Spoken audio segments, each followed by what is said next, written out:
The road narrowed to little more than a cracked ribbon laid across the countryside. The map had promised this scenic drive, best leaf color this side of the country. But it was more isolation than really anything else. Acres of oaks and maples pressed in closely, their leaves showing off in this fire red, orange, and gold, while the blacktop wound us deeper into nowhere. "You're obsessed," my boyfriend said, smirking at me from the driver's seat. "All this for a photo shoot. We could have stayed in town taking pictures in front of the coffee shop pumpkins or something." I shot him a look. "Pumpkins don't count. This is about color, about the change. You'll see, the light hits just right out here." He shook his head, amused, but I saw the corners of his mouth twitching like he was holding back something sweeter than sarcasm. That was him though, half teasing, half there just because he liked being around me. The windows were down, the air was cool enough to nip at my cheeks, carrying that sharp smell of wet leaves and faint musk of river water. I snapped a few pictures out the passenger window while he drove, barns fading behind us, power lines disappearing. When the road dropped us at this river crossing, I knew this was the spot. An old bridge, paint peeled to rust, spanning the water. The current below us was running hard, white caps breaking against the boulders midstream. I leaned forward in my seat. "Stop here." He eased the car into the shoulder. We got out and I felt the air grow colder near the water. The sun was dipping behind a cloud cover, draining the warmth. "Perfect," I said, lifting my phone. I framed the shot, trees reflecting the racing water, sky darkening, branches stretching out like veins. "Hold on, I'll get closer."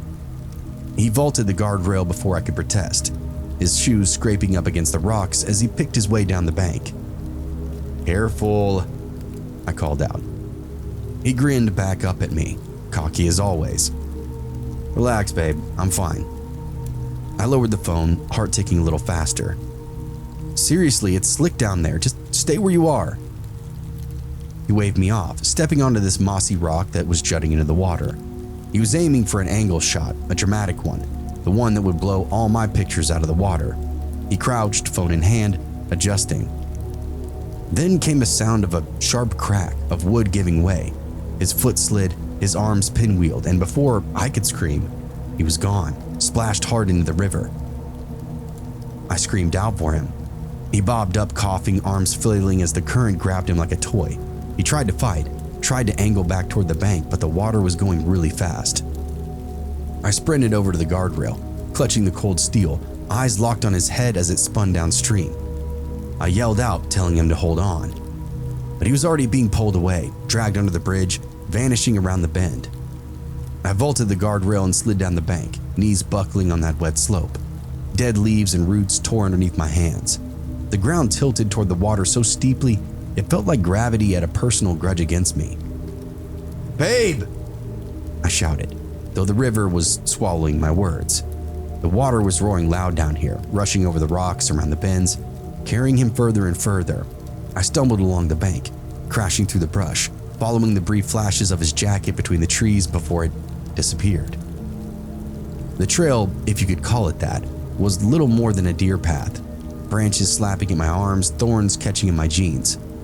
My feet slipped on slick moss and wet soil, but I pushed harder, lungs tearing out in that cold air. Every second stretched with the thought of his head going under and not coming back up.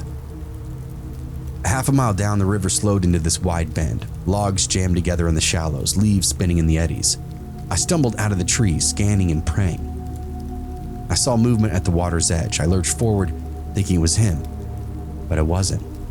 The shape broke from the brush with a snort, squat and heavy, bristled hair slick with mud. It was a wild hog, big, maybe a couple 100 pounds, tusks curving like knives, eyes dark and mean. Another shape behind it, smaller but just as ugly. I froze, my brain still clawing to save him, stuttering to a stop in the sight though. The hog was pawing at the ground, shoulders rolling. It wasn't curious, it was pissed. Then I saw why. Off to the side, half hidden in the brush, lay the torn carcass of a deer. Its rib cage had been open like a bag of chips. The air stank of blood, thick and coppery, riding on the cold river wind. My stomach flipped. The hog's had a kill and it was standing on top of it. The big one squealed and my ears rang. Then it charged me. I turned and bolted, my feet barely even finding any traction in that mud. But the sound of it, hooves pounding, brush snapping, it was right behind me. I pumped my legs harder than they ever had before, lungs searing with fire. I cut left along the bank, branches clawing at my arms again. The hog crashed through it like they weren't even there, and its scream tore in the air closer and closer. I risked a glance back when I saw the flash of tusks. Mud sprang off its legs. Adrenaline spiked hot then, and I screamed. The ground then sloped down into the water. I slid and my feet got tangled, knees cracking into rock. Pain quickly shot up my leg, but I scrambled forward, hands clawing through the mud and the weeds. The hog skidded behind me, spraying earth.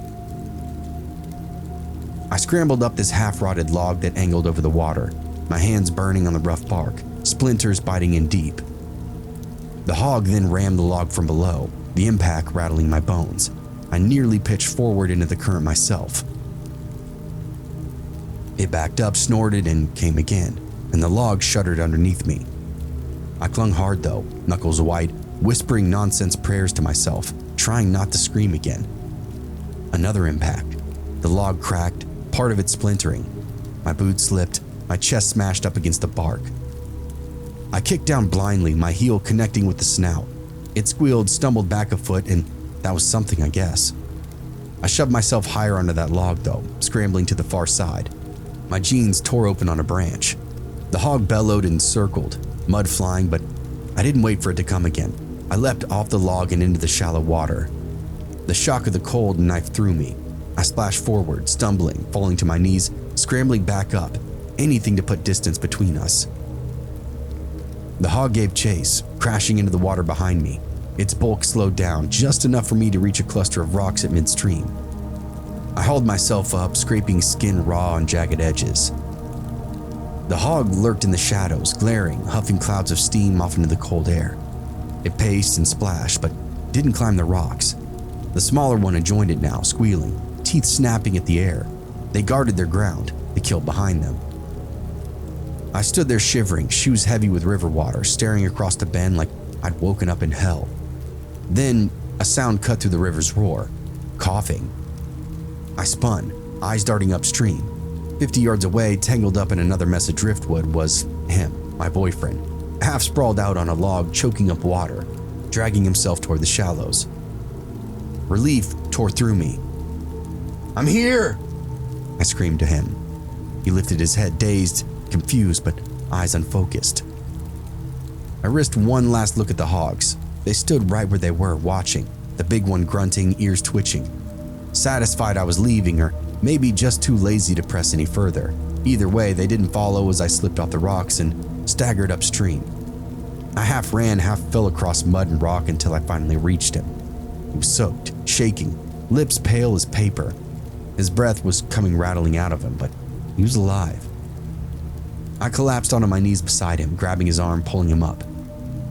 "Don't you dare," I whispered, though I wasn't even sure what I meant. Don't die or don't scare me like that again, because honestly, he looked like a corpse. He coughed, spat out some water, and then managed to say, I told you you get your shot." It was a half joke, half delirium, but I clutched him and never wanted to let go. I hooked my arm underneath his and pulled, our feet sucking at the mud. He staggered upright, teeth chattering, his weight heavy against me. Every step felt burrowed, like the river could come back and claim him at any second.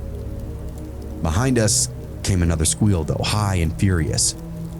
I twisted and the hogs were in fact following. First the smaller one, weaving through the brush, then the bigger. They weren't going to let us slip away so easy, I guess. "Move!" I hissed to him, yanking him forward. We stumbled along the bank, crashing through brittle weeds and thorny undergrowth. My lungs were screaming for air, but fear shoved me a little faster. The hogs continued to tear after us. I could almost feel them at my back, the ground trembling even. One wrong step, one stumble, and they'd be on top of us. The slope ahead led up to the road. I dragged him, half hauling, half shoving, until we clawed over the lip and onto the asphalt again. The car waited 20 yards up, silver hood catching what little light remained. "Go! Go!" My voice cracked. We limped, slipped, and shoved ourselves forward. Behind us, the hog scrambled up the bank, squealing, eyes glinting with rage. The bigger one hit the pavement like a tank. It charged, closing in the distance fast. I fumbled my keys out from my pocket. The car beeped as I slammed the unlock button. I ripped the door open, shoved him inside, and then dove across the seat as that hog continued to thunder closer. That beast rammed the bumper with a bone-shaking crash. The whole car jolted, glass rattling in its frame. I screamed and jammed the locks. The hog then backed up, snorted, and slammed into the side panel, denting the metal with its skull. The smaller one just squealed and circled. "Start it! Start it!" he croaked beside me, but my hands were shaking. It took 2 tries before the engine finally roared to life. I threw it into gear and floored the pedal. The tires screamed, gravel sprang as we lurched forward. The hogs continued to give chase for 20 yards before dropping back. The bigger one planting itself in the middle of the road, watching us vanish away. I didn't slow down until the bridge was at least a mile behind us. He sat slumped in the passenger seat, shivering, eyes hollow. I gripped the wheel so tight my knuckles were aching. Outside the window, the October woods blurred into streaks of fire-colored leaves. They didn't look beautiful anymore. They almost looked like warning signs that we've been too dumb to read. There isn't a heroic follow-up to the story either. We left with our tails tucked firmly behind us, didn't call the police, game wardens, or even go to the hospital. What could we say or do? That a wild animal scared the shit out of us? There's not really any kind of help for that.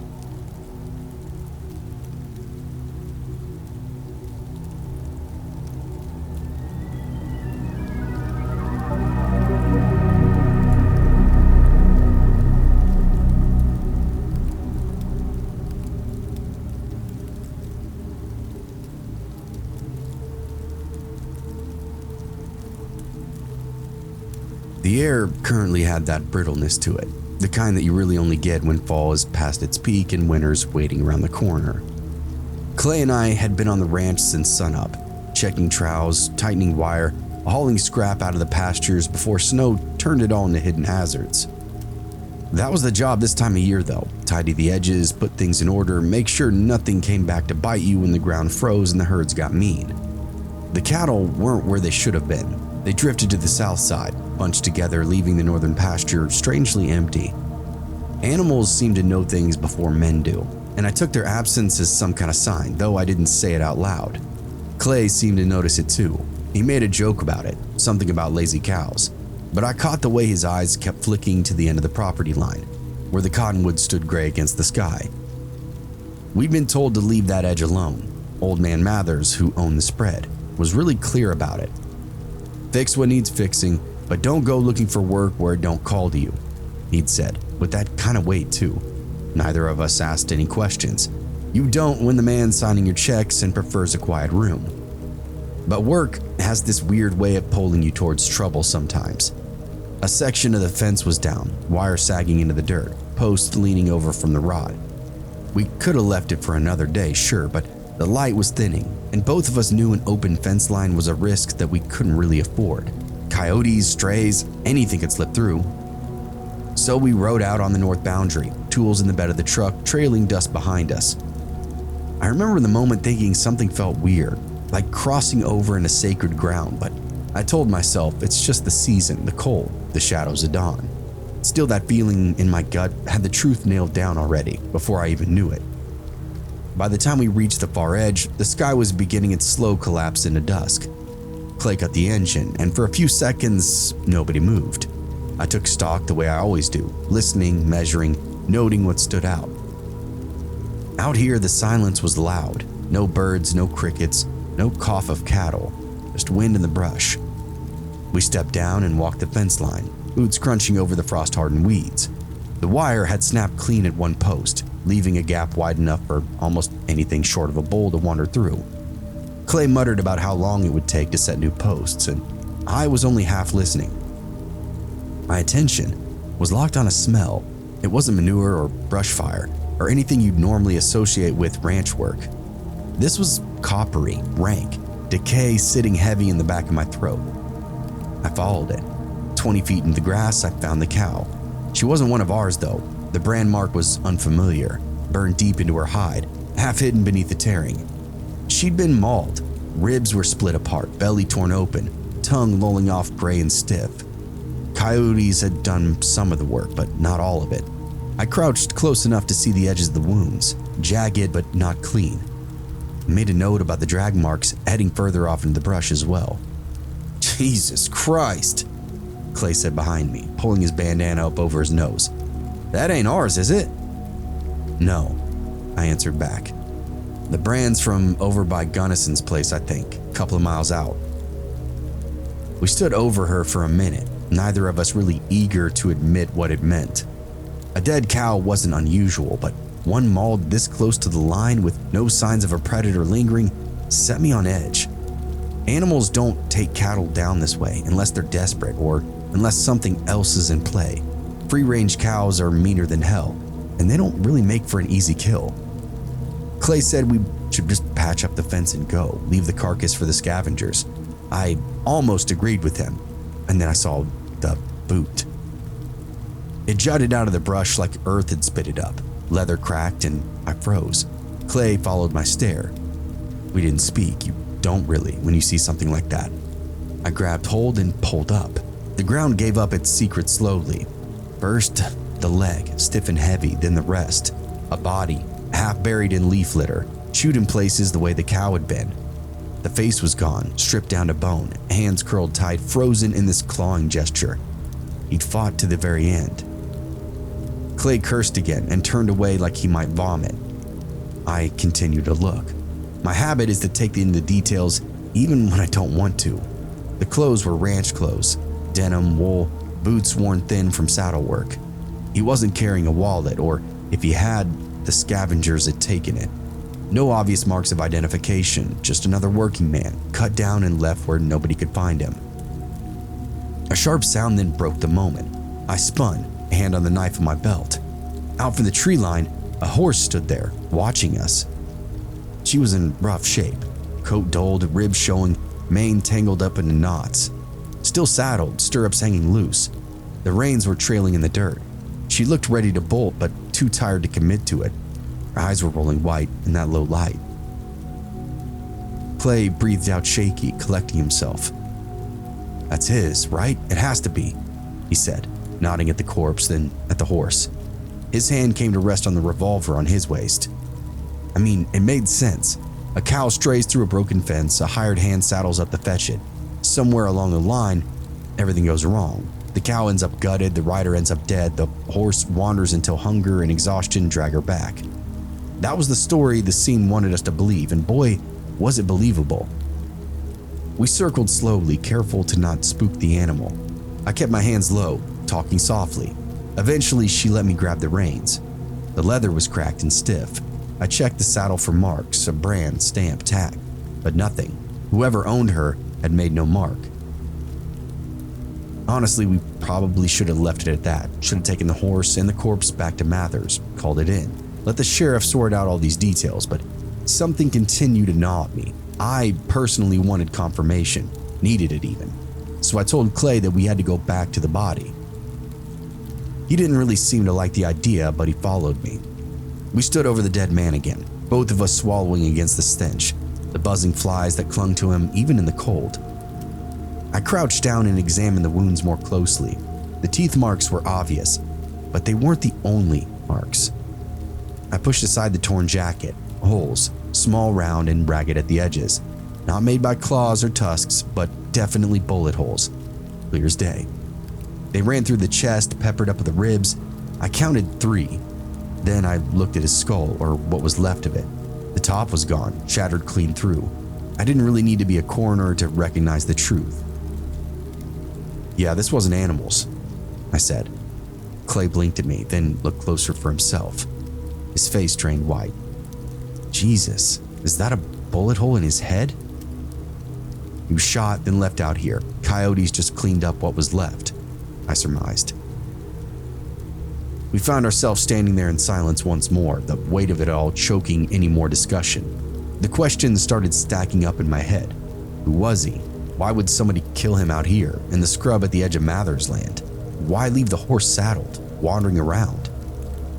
Clay was the first to break the silence. "We need to go."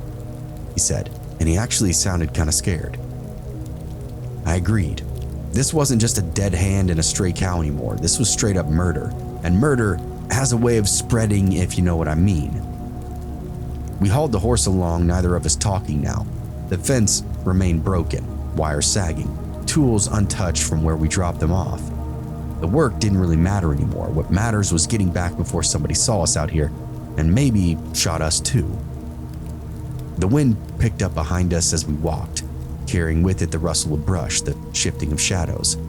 I kept my eyes moving, checking the tree line, the ground, the space behind us. Once you find a body riddled with bullets, you can't help but wonder if the shooter is still nearby, watching his work, waiting to see if somebody can find it. By the time we reached the truck, my nerves were shot.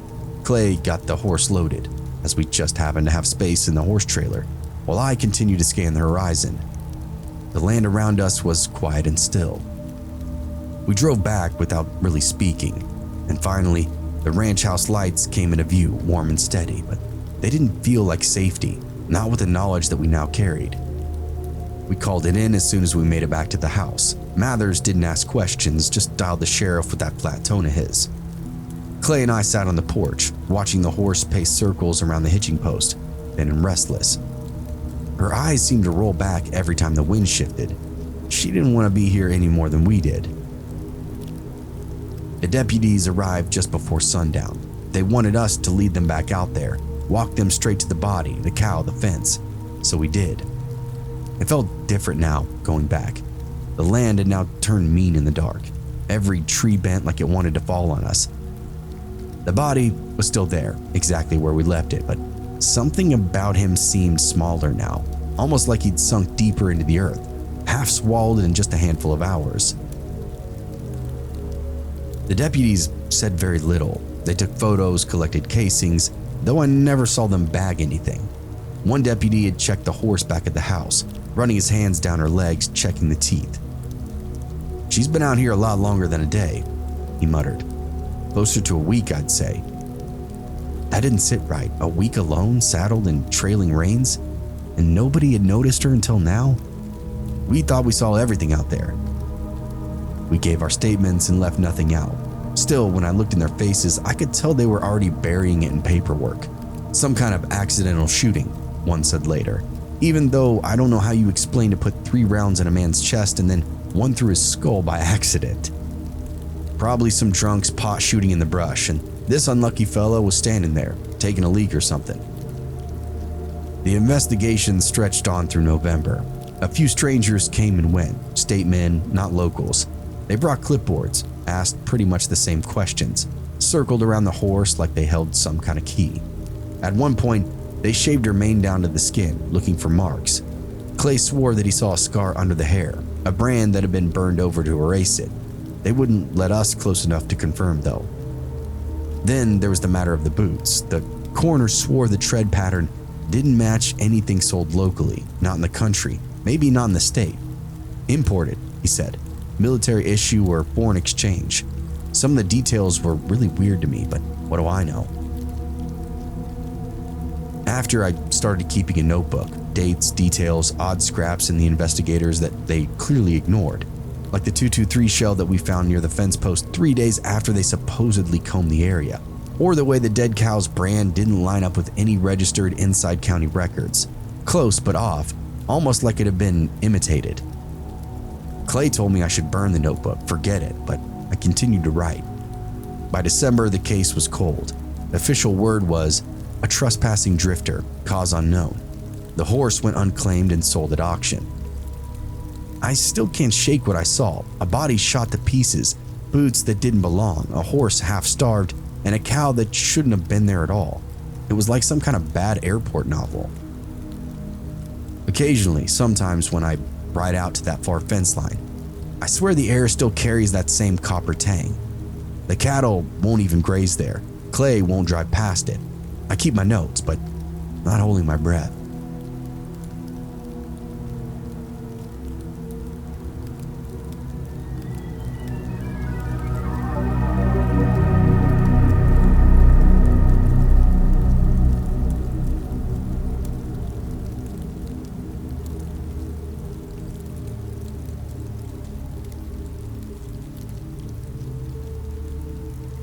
We were supposed to remember our trip to Nashville for the music, at least that's what I keep telling myself, even now.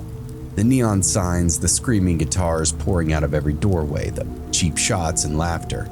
We wanted this weekend of freedom, of acting like we were still 21 instead of edging towards 40. A girls' trip, just the four of us, no husbands, no kids, no real responsibilities. We drove down from Kentucky with the windows cracked, fall air pouring in, every tree along I-65 burning cold and red. By the time we hit Broadway, it felt like we were stepping into another world. Honky-tonks stacked shoulder to shoulder, neon glowing pink and green against the cool October nights. Crowds everywhere, cowboy boots clacking the pavement, bachelorette parties with sashes and plastic tiaras, weaving in through the press of the bodies. We made a promise to each other to stick together, and I think it lasted maybe an hour. The drinks were cheap, the music was a little too good. Sarah disappeared onto the dance floor, Hannah chased some band for an autograph, and that left me and Jess, clutching cheap plastic cups, laughing about nothing, dizzy from the crush of people and the flow of alcohol. That's when I saw him, at least when I first noticed him. He was older than the rest of the crowd, greasy hair under this ball cap, eyes shining in a way that set my teeth on edge. He bumped into me, kind of felt me up too. His breath was sour and he grinned like we shared some kind of private joke. His hand brushed my arm when he passed. Jess laughed it off, said he must be hammered, but the way his eyes lingered on me, it was like he already knew me and it dug into my gut. By the third bar, he was there again, still watching. We tried to shake him in the crowds, and that's the thing about Broadway. You can fold yourself into a moving river of bodies and hope the current carries you away from whatever's trailing you. We cut through a bridal party taking shots from plastic skis and slid into a bar where a cover band was murdering Jolene. Jess leaned in. "You good?" "Yeah," I lied. "He's gone now." We found Hannah, waving this signed napkin like a trophy, then Sarah appeared again with glitter on her cheeks. For a while it felt normal again.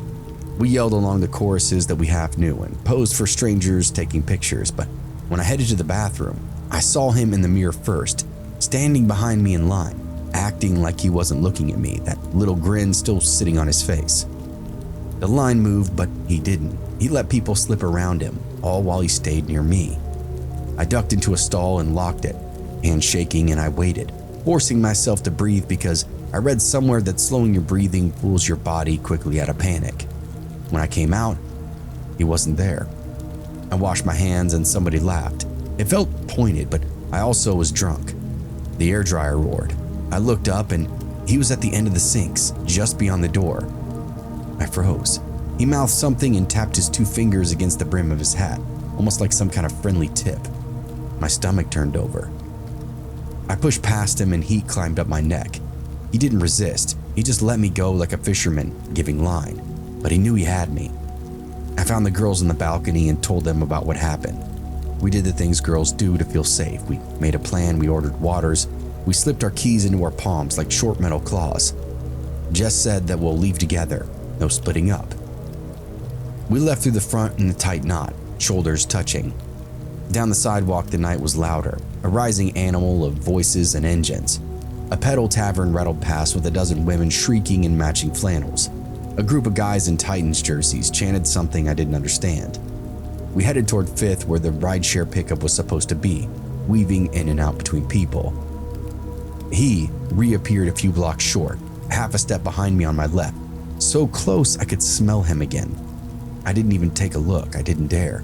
I put my hand out, found Jess's wrist and squeezed. She turned her head and saw him, her mouth flattened, eyes hard.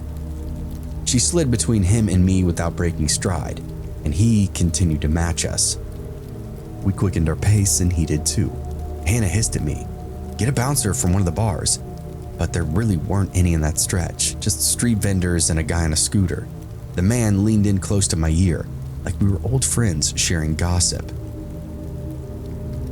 "You forgot to say thank you for the drink," he said. "I didn't take a drink from you." "Not yet, dummy."